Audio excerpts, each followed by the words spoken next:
All right, this is my 1985 C4 Corvette LS3 swap I'm working on. After lightening the car, we realized it would just not go low enough with the factory springs. The car is around 2,500 pounds with all the aluminum engine and everything that we've taken off the car. So we decided we had to go coilovers. I wasn't really trying to spend the money on them, but we got to do what you got to do. So I was able to buy these QA1 single adjustable coilovers, use this bottom mount, go in the factory location, use this top mount, go in the factory location of the stock Bilstein shock absorbers. The metal here from the shock tower had to be bent out using a crescent wrench. It was real easy to do to give it a little bit more clearance. I was able to use a 450 pound 7-inch QA1 spring. Haven't driven the car yet, so I don't know how that's going to perform. The sway bar end link is also an issue when you do a coilover setup on a 1985. One option is to use a Heim joint end link. One option is to move the sway bar forward. I think I'm going to kind of do both, combination of both. I'm going to slide it forward about a 1/2 inch and then use some sort of lower bracket that I fabricate and a Heim joint end link. I'll update that on the next video that I post about the coilovers after I get that finished. Also, I had to grind a little bit out of the subframe, but not much. So overall, the front install, it took longer to get the factory springs out than it did to install the front. Let me go to the back. The back was even easier. So the back spring just comes out easy, and I was able to use a spacer, mount this in the stock location.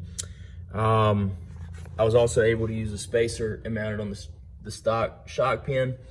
So one issue is this piece is a little, right in here, this can be weak, especially in a road racing car or something with a lot of load.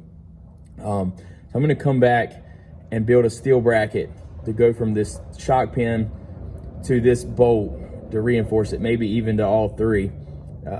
I've seen other people do that as well.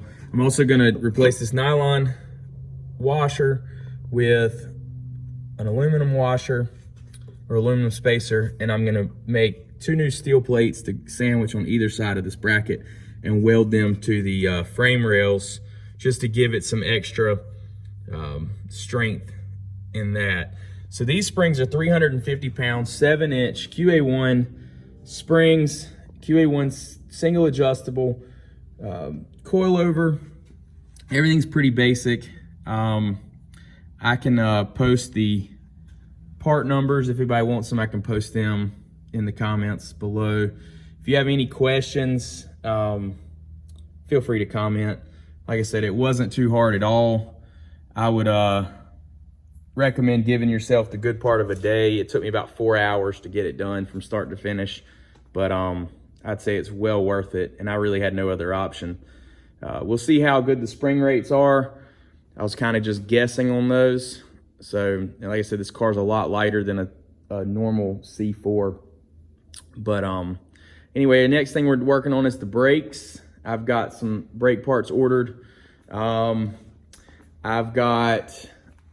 That should be in any day. I can start working on that. I'll make another video. And then the engine's running now.